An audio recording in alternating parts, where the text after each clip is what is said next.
மானம் போச்சு. என்ன ரமணி பண்றது? வர வழியில வண்டி நின்று போச்சுன்னா அதுக்கு நான் என்ன பண்ண முடியும்? வழியா அது கல்யாண பந்தல்ல நின்னு போச்சு. வந்தவங்க எல்லாம் கல்யாணத்தைய பார்த்தாங்க, நம்மள எல்லாம் பார்த்தாங்க. அது இந்த புடவையில நீ ரொம்ப அழகா இருக்கியா, அதான் பார்த்திருப்பாங்க. பேச்ச மாத்தாதீங்க. நம்ம வீடு வசதி எல்லாத்தையும் பார்த்து பொறாமப்பட்டவங்களுக்கு நம்மள பார்த்து சிரிக்கிறதுக்கு ஒரு சான்ஸ் கொடுத்துட்டீங்க. போதும்.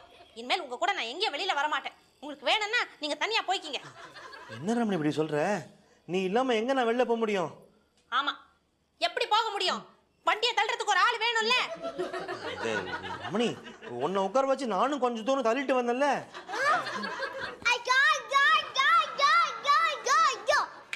என் மானம் போச்சு. ஏப்பா, அம்மா உட்கார வச்சு தள்ளி போகிறதுக்கு என் ஸ்கூல் ரோடு தான் உனக்கு கிடைச்சதா? கேளுடி,